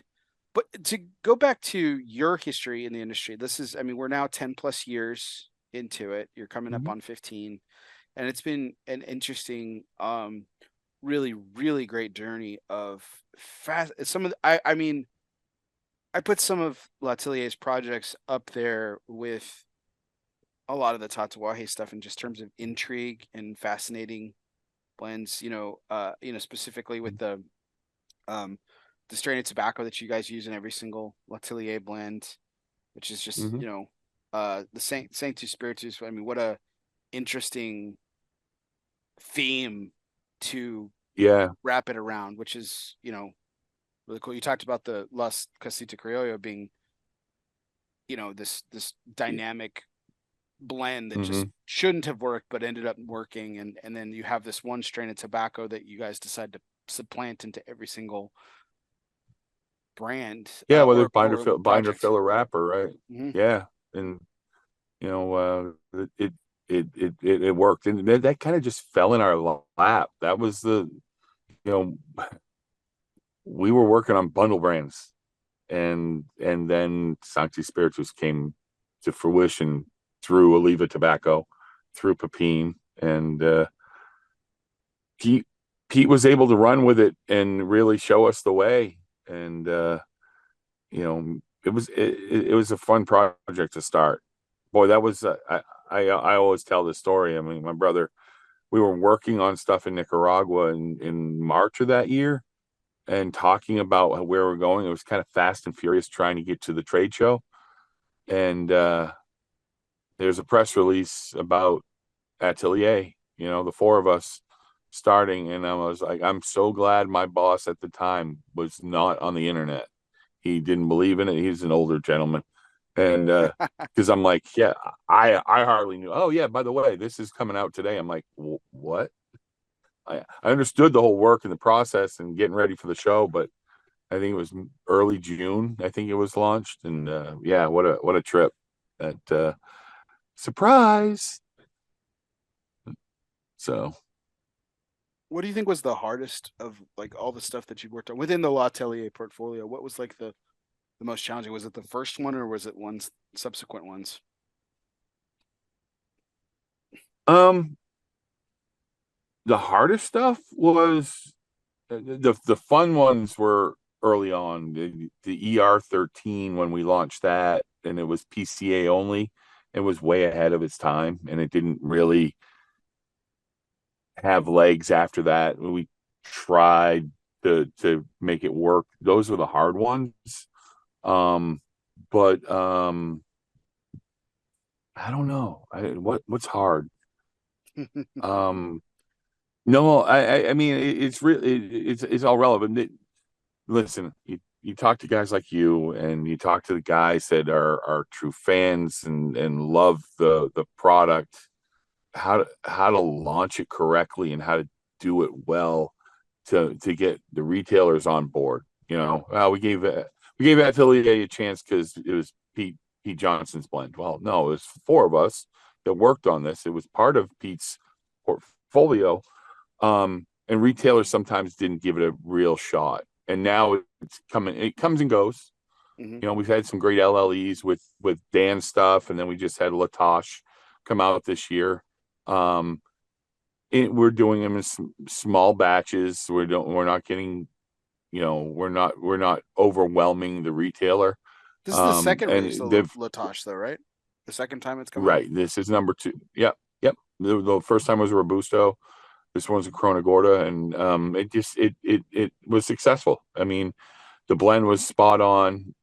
We paid uber attention to it. The Churchill will come out next year, which is going to be a redux of the uh the two before it. So we'll go odd. So Latosh will skip a year. It's good. Successes, um always come with a lot of hard work and a lot of anguish sometimes. Um, things have been difficult, difficult at times, but great. I mean, we're going through some real changes right now as a company.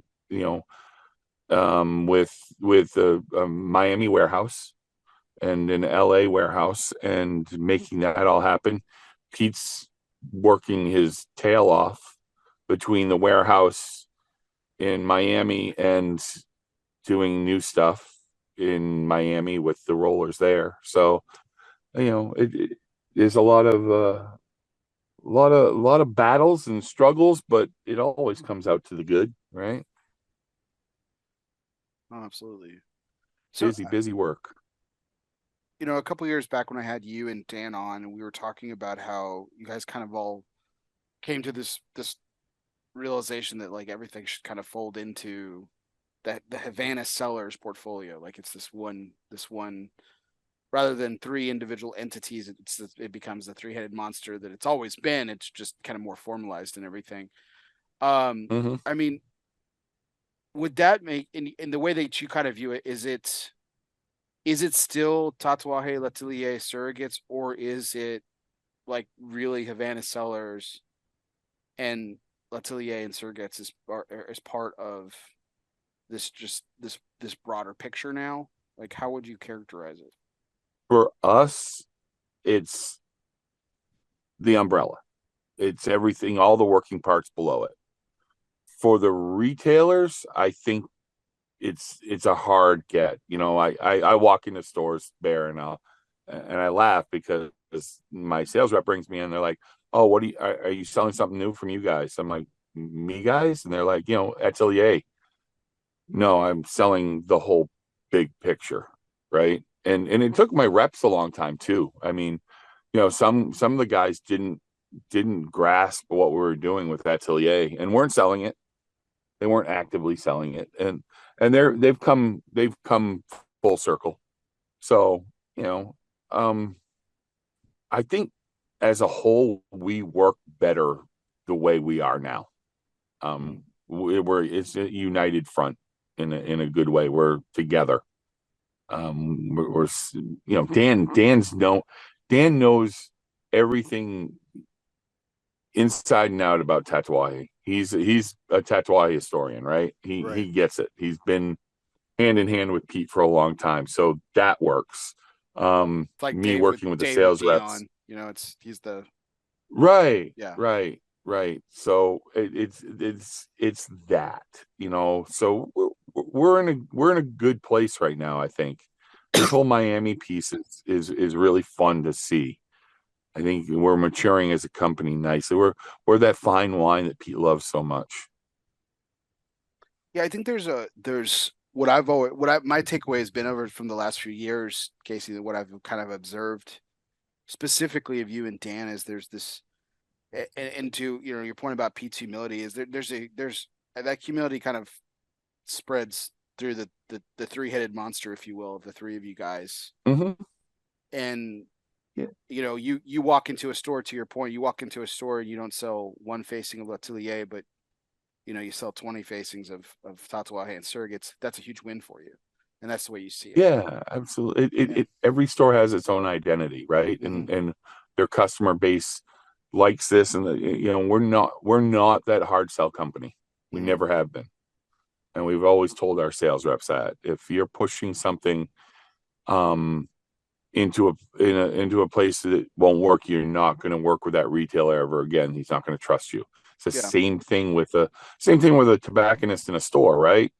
Somebody asks for direction, and guys don't ask for direction very well. Somebody asks for direction, you steer him the wrong place, he might not come back and never trust you again. Right. So we have to make sure it's a soft sell. It's a partnership. It's a two-way street, and that's the hard thing, you Mm-hmm. know. For us is we're trying to make sure the balance of core and limited products are balanced in the store. There's where the two-way street comes in. We want to make sure everybody gets a little piece of the pie. So yeah, I think You know,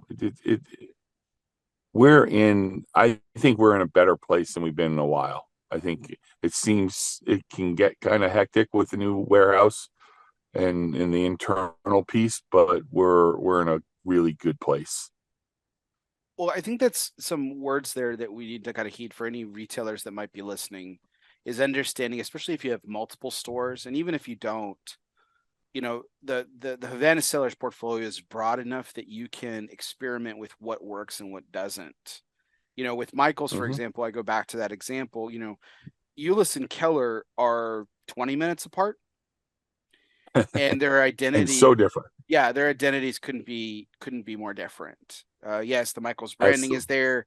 There's a lot of consistencies across the board, but like take for example the Havana Cellars portfolio.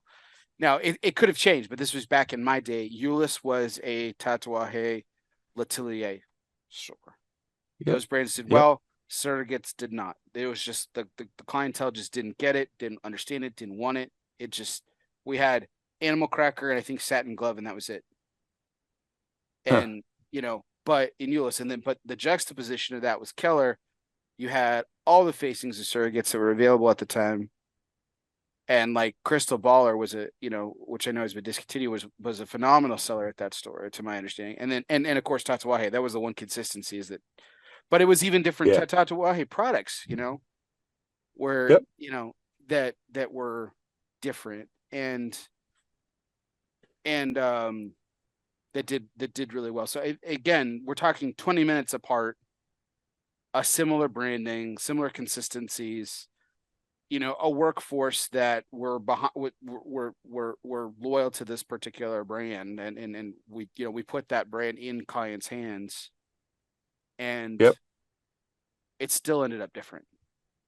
Yeah. No. I again, I'm being in Mississippi, right, and bombing around here. My son goes to school at Ole Miss, and to see the difference between the Tupelo store and Oxford, it's like light years away, and they're less than 45 minutes apart. Selling the same product, or well, trying to sell the same product, but Tupelo is a dominant Tatuaje store Mm-hmm. compared to Oxford, which is good.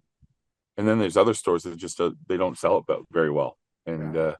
trying to get that consistency right. And then every region has a different play on it. I think here's one thing that really um irks me in a way, and it's not the retailer, it's my reps, is these guys need to understand, and they're starting to get it.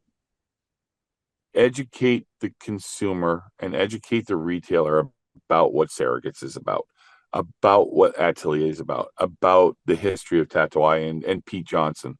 And you're going to get them to buy, those people they're gonna get a piece of who we are with every smoke they have, Mm-hmm. with every cigar they have. And my reps, they're brokers, right? So they have to find a balance between their portfolio. So it's interesting. I love the dynamics in this industry. Um, I love the guys that I work with, but some of them, sometimes take that easy route. Mm-hmm. Always just sell one. They don't sell the umbrella, right? There is, I guess, the way Pete used to say it, or still does it. There's a seat for every ass, right? When you walk in the room, there's a seat for you with Tatuaje. There's a cigar. We can Mm-hmm. offer you something that you can champion, Yeah, right? As absolutely. a retailer or an end consumer. So, Yeah, absolutely. mm, Awesome. Now the Roxys have certainly become instead of like a really nice hit for you in the last couple of years, and then you even did some yeah, packaging realignment this year with it. yep, It's a usual size. Usually you don't see what the industry calls connoisseur sizes or smaller smokes hmm doing well. I mean, you know, but it's obviously doing well for you guys. So what have you all noticed about that particular as it kind of has bucked the industry norm and trends? It was really a homage to my dog. Realistically, that it just fit that. Um, it was not a happy accident. It was an unhappy accident, right? This all happened, but um, people have gravitated towards it. Even my mom's shop in Maine. I had a guy stop me on the street who I didn't even know. He's like, "Hey, you're Casey, right?" I'm like, "Yeah." He goes, "Roxy Maduro, man, killing it for me." And I'm like, "There's no culture in Maine for smoking cigars, right?" My parents just there is no culture, and all of a sudden I got a guy stopping me on the street. He's like, "Roxy Maduro, man, that's me and my dad are smoking that all the time now." And I'm like, "Awesome, good to hear." And and it's taken off in Europe. Pete says it's doing very, very well in Europe, and it's got its own life. She, the whole gist was, and we tried three different blends. The whole gist was to come up with two because she had two different personalities. She was as bipolar as a dog could get. She would love you 1 minute, she'd love you, and she was all 4.5 pounds. So yeah, it was perfect. And yeah, I fought Pete and Dan on it. They're like, got to do a Roxy. I'm like, nah, dude, that's your thing. Dan had AKC. Pete's done a myriad of stuff. And my favorite cigar from my brother, and that's my go-to, is Loki, the 2003 short. Yeah, Um, it's a great cigar. so I put Roxy on the shelf for a couple days after we kind of argued about it on a Zoom call, and and I'm like, uh, I don't want to do this. I really don't want to be that. And I'm glad I listened to them. It's They great. fought tooth and nail for it. So yeah, it It's was kind of beautiful. cool. It's beautiful. Yeah. Awesome. Well, Yeah. Casey, I Yeah. really appreciate you being part of my conversation. Now, we've got a few more questions before we wrap up the evening, Sure. but it's been great catching up with you. Thank you so much for jumping on. This next segment is our Everybody Eats segment, which is brought to you by Postania Cigars. If you may always make sure that your servant's towel is bigger than your appetite, everybody will always get theirs. Postania Cigars is more than just great cigars made by cool people. They embody an attitude of gratitude and grit. With Postania, everybody eats. So, I don't think you've ever actually participated in this segment yet. So I wanted Nope. to bring you back to what originally I have. I've had three kind of questions with it, so I thought this would be interesting. Just ask you, what is a meal, food, or dish that you love that you wouldn't have tried unless you were offered to or forced to by somebody else? Huh. Interesting. Um, so I'm on the road a lot. So I'm easygoing. I'm not somebody that, I got some reps that'll eat fast food all the time, which horrible for you. But Um, Edgar's taken me to some amazing Syrian and Middle Eastern places for eats, which is awesome. I mean, outside the box stuff. Oh, that's Um, cool. yeah, no, it's stuff you don't. Again, you're in Maine, right? Not a lot going on there. Not I mean, not unless you go to not Port. Michelin star, Syrian restaurants just around the corner, right? No, no, and that's the thing is Maine's got some great foodie. Portland, Maine is like after COVID, a lot of the guys from DC that were great chefs moved to Portland, Maine, and it's become a foodie city. But traveling with Edgar has been a trip. Mo, that's like diners crazy, and he'll eat some outside the box stuff, but you know, yeah, just I think the stuff that Edgar has really shown me, and stuff that outside the box stuff that I would not normally have eaten. Does a dish come to Really mind, a cool. specific one, like something that you just like really gravitate towards every time you go No, to those no, restaurants? anything with any, he throws uh dates at me. He throws stuff that I just wouldn't normally eat. I mean, it's a full meal, a full diet of Mediterranean food when I travel with Edgar. There's nothing you know, Pete and I talk about lamb, right? Yeah. And eating anything like that. We as kids, all we remember is lamb cooked horribly with mint jelly. Yeah. And yeah, we hated it. And the stuff we that I have with Egger, mind blowing. Yeah. So yeah, I love lamb. Love it. Now, yeah.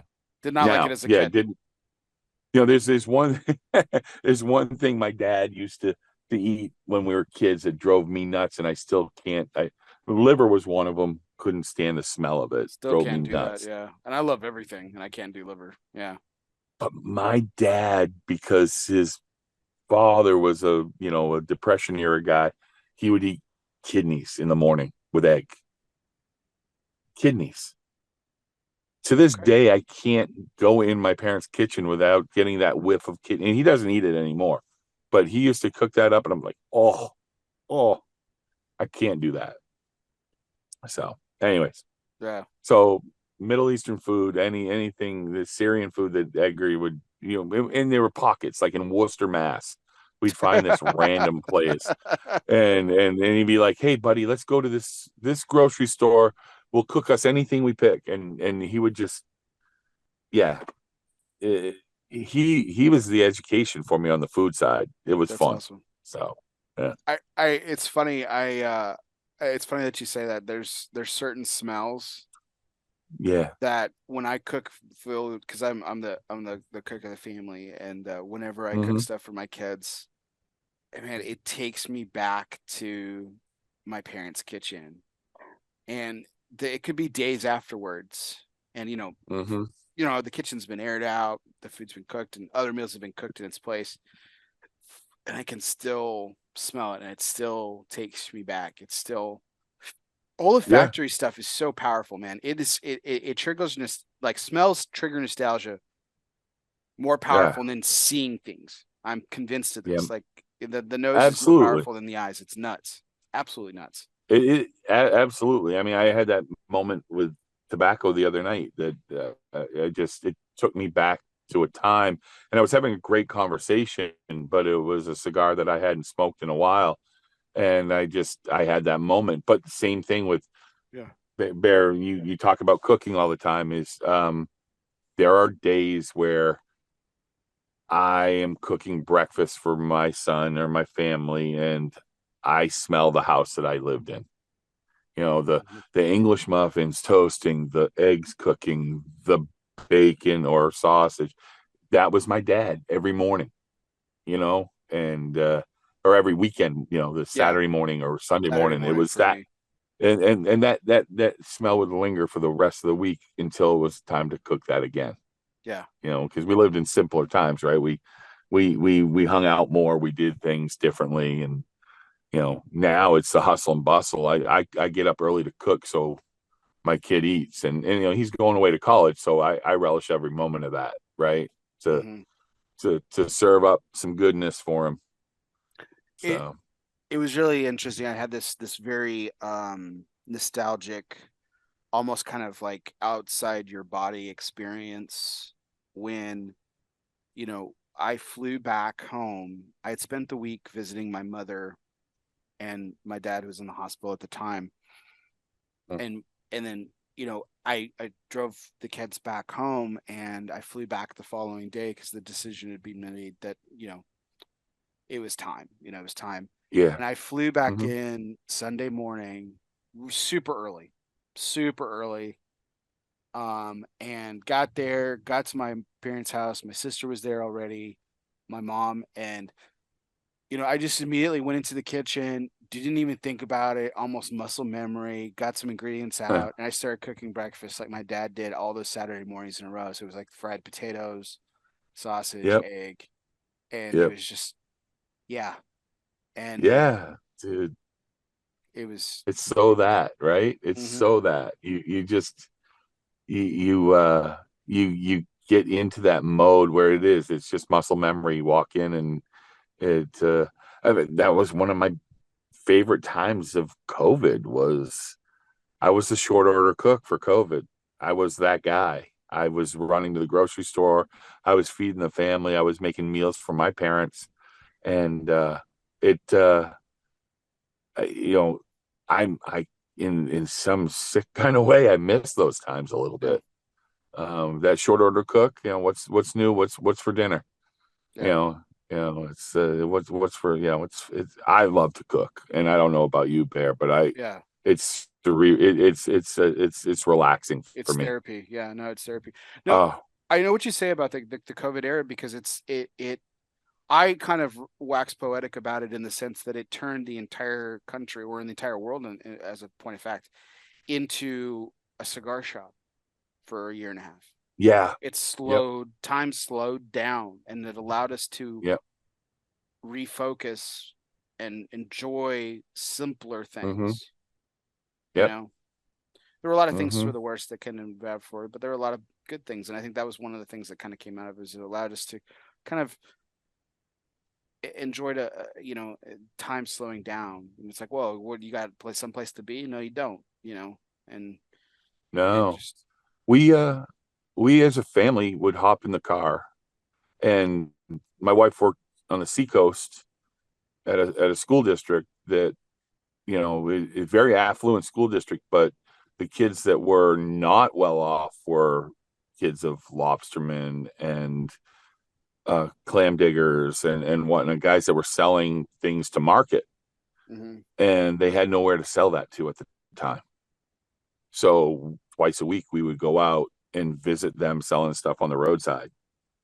And everybody's like, "Oh, lobster," and I'm like, "Yeah, I had my fill of lobster, but it was there to support these people that in a slower time Yeah. were struggling." And it was pretty cool though. I mean, we found a million ways to cook up a lobster and how to have clams, but it was pretty amazing. I mean, that people wouldn't believe how inexpensive lobsters were back then. Oh my God.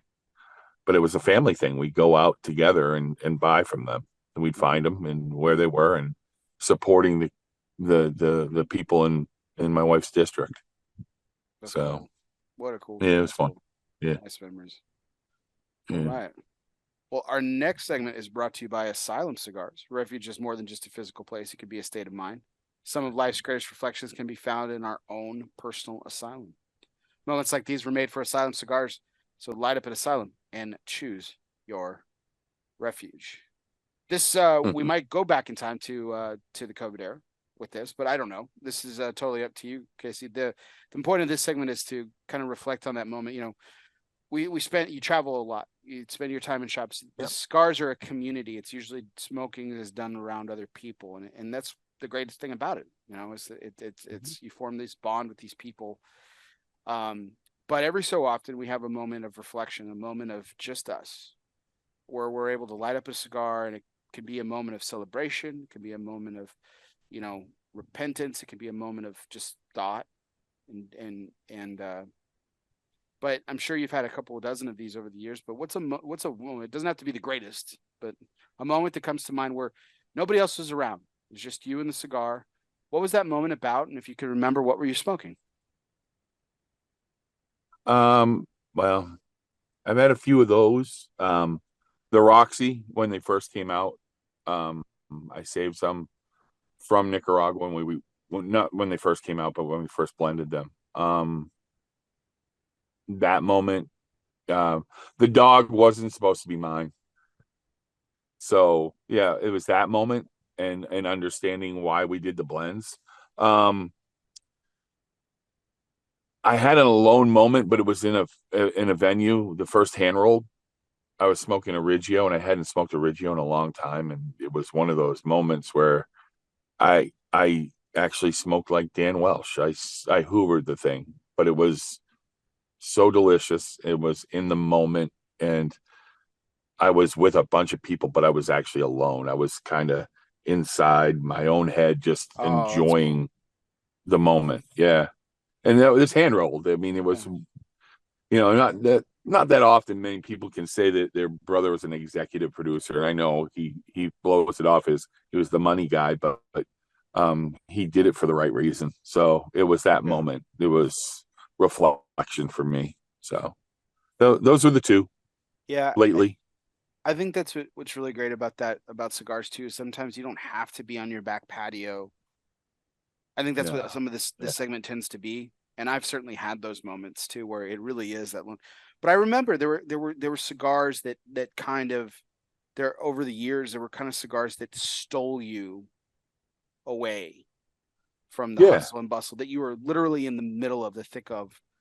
And um I you know, we talked about it actually at the top of the show. I remember and please don't take this the wrong way, Casey. I remember not thinking much of it at the time, other than the cool packaging, but the Belle Reserve, which was in that zipper pack, and I remember yep. just taking it out. I had sold Mm-hmm. one. I could tell you the customer and everyone who I sold it to. I was like, you know what, I'm going to try one of these. I mean, Mm-hmm. you know, and I lit it up, and I'm in the middle of a shift, and it just captures you, and Yeah. and it's kind of It's this. Yeah, it's just the capturing is the word that describes it, because like I could tell you the cigar I sold to I sold it who before, and then I lit it up, and then after that I can't tell you anything else about the shift except for that cigar. that's cool. That's Yeah. cool. Steal a moment, right? Mm-hmm. Steal a moment, and it means so. Yeah, I had one of those with uh, uh the Garcias did. So Pete did the 1050 for Up Down with Fausto, and the Garcias did a Jaime Connecticut. In that cigar, I would purposely bring one on the road to give to Yanni every once in a while when I knew she was going to travel with Pete. I'd bring one, but I hadn't smoked it in a while, and I think that was God, the last one I had was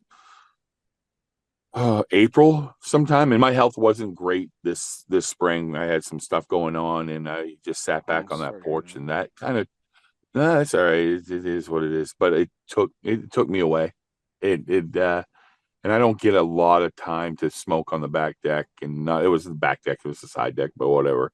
And just to enjoy that, that was one of those cigars that hit me. That's not one of ours. It's the Garcias that just kind of took me to a good place, very good place. Yeah, Sweet. Well, we've reached that time, Casey. This is the last question of the evening, so I really appreciate it again your time. And I know, you know, I always say thank you this time of the show to everybody, because you know, Sunday night is typically a time for families. You're traveling, as you mentioned, and you've been in a car this whole time. So it's God actually bless you, quite. sir. It's all right. It's not the downside. I couldn't smoke, but it's all right. So the answer is Dan and Pete geeking out over wine. No, Is that the answer no, to the question? No. no, it's Oh, not. okay. No. No, actually, this is our Dunbarton Tobacco and Trust curveball segment. Fastballs or curveballs, it doesn't matter. Since the company's inception, Steve Sock has been knocking them out of the park. Count them up, 9 consecutive years in the consensus top three. Congratulations to our good friend, Mr. Steve Saka. A quick aside before I do ask the question, I often compare my experience of Dunbarton Tobacco and Trust with my experience with L'Atelier, because my favorite cigar was the first one, the original Sobremesa and the original Atelier. Doesn't mean the rest of the cigars haven't been great, but it's still my favorite in the line in each portfolio. Nice. Thank you. That's So crazy because I had this conversation with Steve. What sticks afterwards, and he was all over our La Mission. He's like, "I'm telling you right now, it's not always the first cigar. It's down the road. That's gonna shape your identity." And he was all over La Mission for that. It was funny. It was at Federal Cigar years ago when we oh, had that nice. conversation. He had just launched. He had just launched. So yeah, Steve's a funny dude. So, anyways, go back. I digress. No, it's okay. Speaking of La Mission, I've been smoking a lot more of those lately. I don't know what's kind of Yeah. brought me back to them, but they are hitting something. They're hitting Dude, next level. seriously, I was in a distributor 2 weeks ago in Minnesota, and he had two boxes of the 1999, which is a Corona Gorda, and I looked at him. I'm like, "You don't like carrying LEs?" He goes, "No," and he said, "And you got old stuff just sitting around here, just taking up shelf space. He goes, what do you want? I'm like, those two boxes. So I grabbed them, and boy, those need to be back in the line. I'm sorry. I'll argue with Nice. my brother on that. That cigar is divine, Sweet.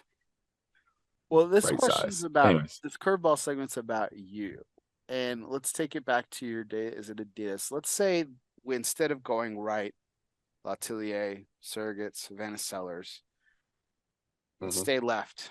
Let's say that you've stayed with Adidas this entire time. You're still working, and 2024 is still happens, and your brother today comes to you and says, "Hey, I want to do this thing. I want you to be a part of it." Would it be harder, easier, or would it be the same answer that it was, 13 years ago when the journey started? um, I think easier.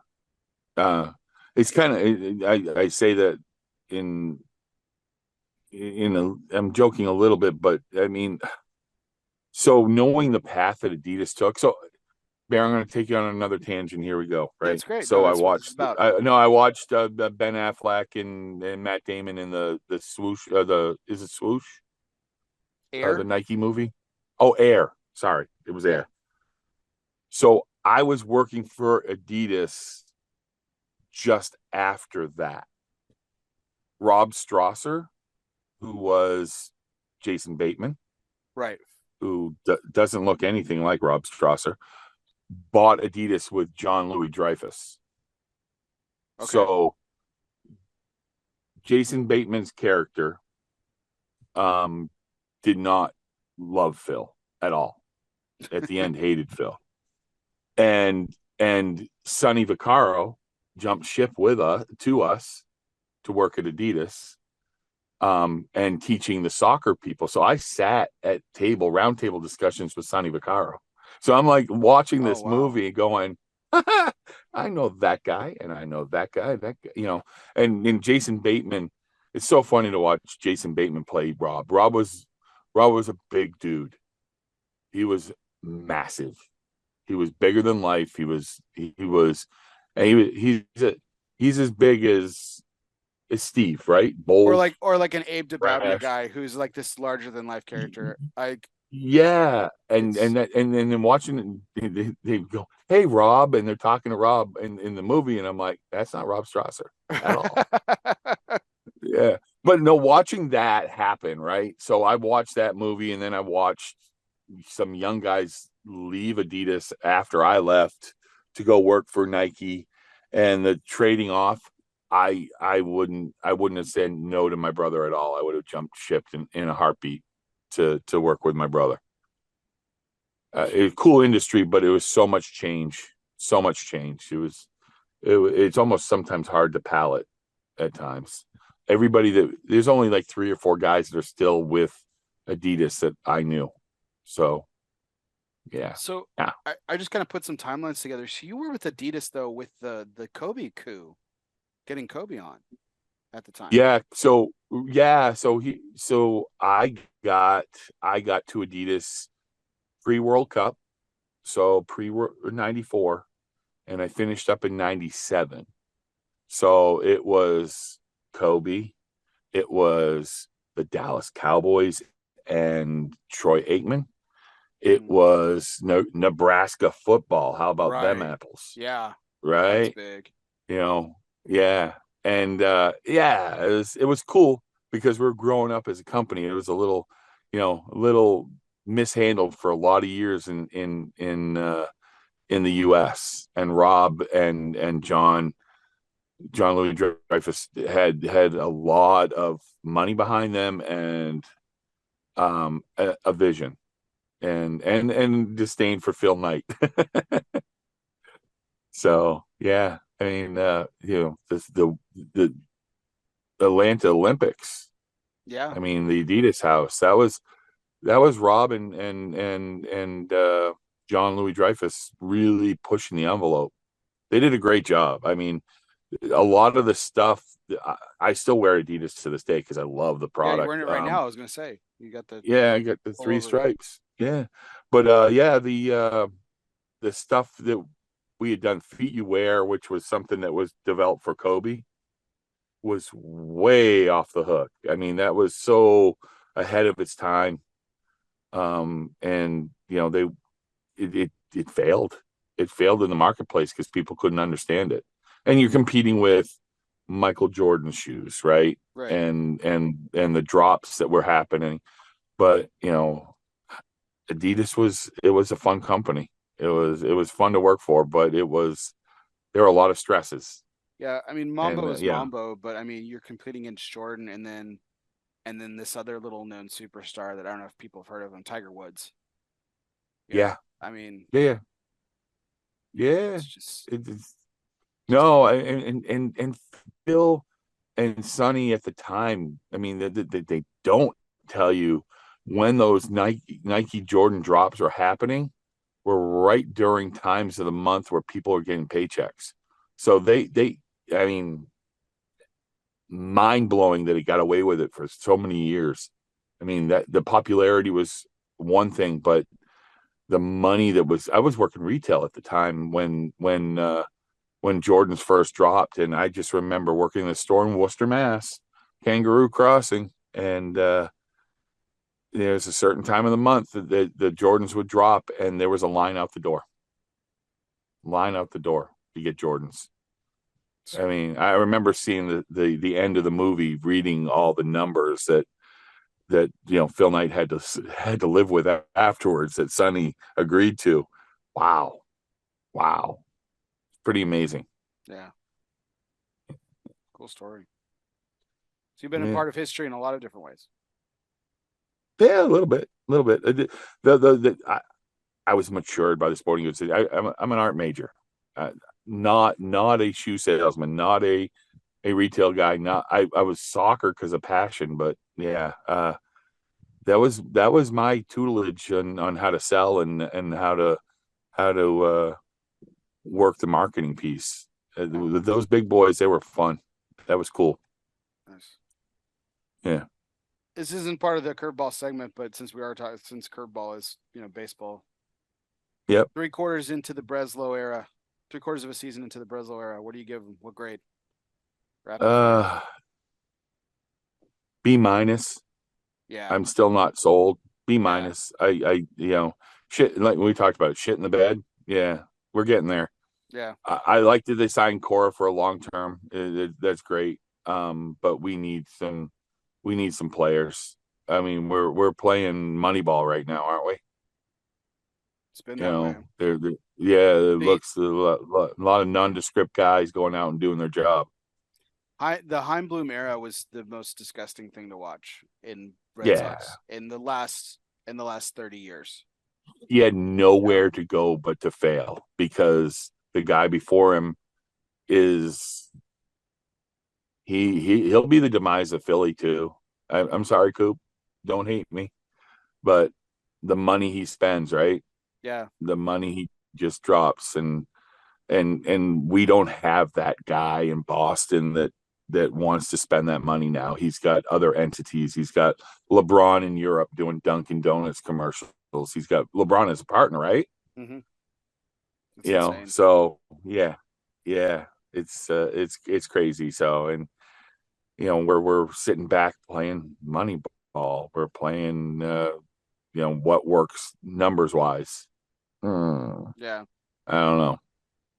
We'll I don't we'll know. see. We'll see. I I do miss the Big Poppy era, the big, all the bigger than life cowboys that were playing baseball and having a great time. And it's just I don't think we'll see it for a while again, Bear. Yeah. Well, when you had Mookie, Xander, and Devers on the Oh, team, and if you had put them in order of which I wanted to resign them, it was Mookie, Xander, and Devers. I'm just yep. glad we got one of them. If we let Yeah. all three of them go, I probably would have. I probably would have lost my goddamn mind. But here's my problem with Devers. He's not, I mean, he's the face right now, but he's not the personality. I Yeah. feel like we got Manny Ramirez again, right? It's just he doesn't speak well with the press because of his lack of the capturing the English language. He's somewhat marketable, but not. Mookie was the guy. Yeah. Mookie was the guy. Mookie should never have gone. Yeah.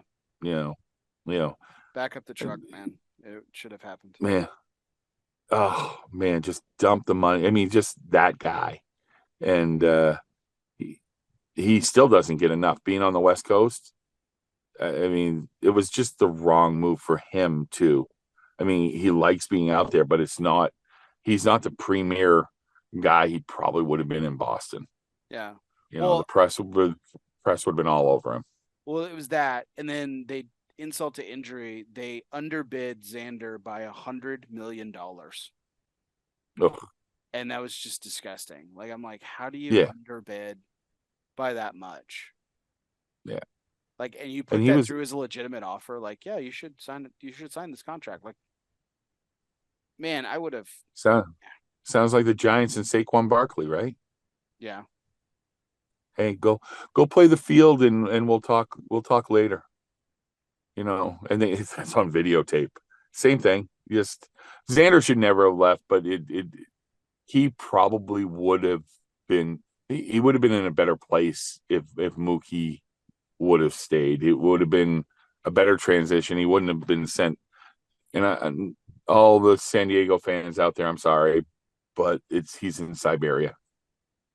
He's really, I mean, he's having some good years, but it's not what he could have been either, right? Yeah. How dominant is he? Yeah, Boston baseball, baby. Yeah, I told you before the show. Meanwhile, Trevor Story hasn't had a season yet, so that's great. Right. He's our fielding Chris Sales. What a waste! But that was that GM, right? I don't say his name because I don't like him. I didn't like that. I don't like, and I'm waiting for Coop to finally say, "What the hell is going on with him?" Because again, he's back up the truck. I don't know how much money that Philly organization has. Belton's got some pockets. Seems like it's got to run out at some point. Yeah, it's got to, and then your farm system's gone, right? Mm-hmm. That's what he does. He did it to Detroit. He did it to Boston. He's doing it in Philly. Yeah, it's the devil in front. Keeping the devil. Yeah. Anyways. Okay. Well, I really don't like saying his name. That I just can't. Andy Nagy? He used to work for Cigar Aficionado. Yeah, I mean not personally, but yeah, I know of him.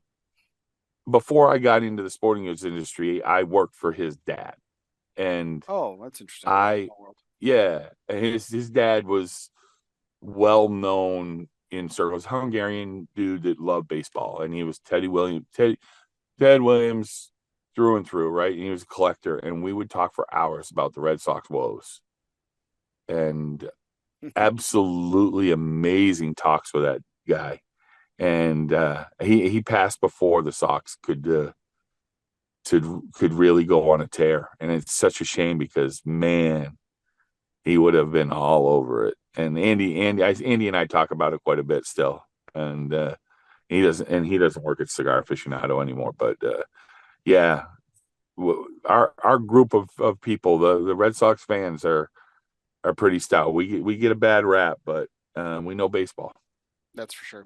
Absolutely. Yeah. Well, Casey, thank you so much for being a part of this conversation tonight and doing it on such a quick turnaround and doing it while you're traveling. Means the world to me. And for all our audience as well, for staying up late with us as always, we really do appreciate you as well. Make sure you tune in live every Sunday at 9:30 p.m. Central, 10:30 Eastern. Next week, we have Jeff Hogan of Crux Cigars will be our guest of honor.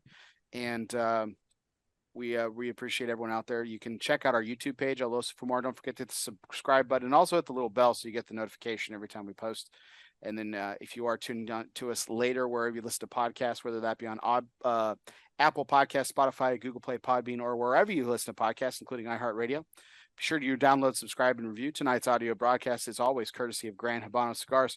Honest, compassionate, great cigars. Be sure you download, subscribe, and review today.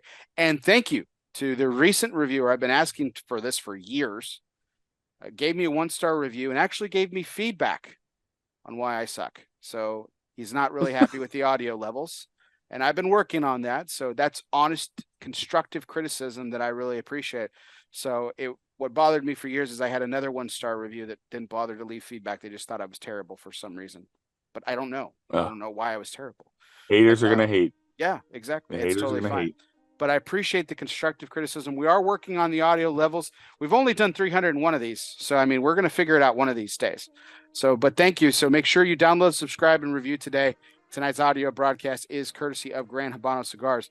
And keep those likes, shares, and comments coming. We really do appreciate it for everyone out there. I'm Bear Duplessis, live from the Alec Bradley Lone Star studio of Azle, Texas. He's Casey Johnson. And guess what, everybody? We'll see you next time. Peace out.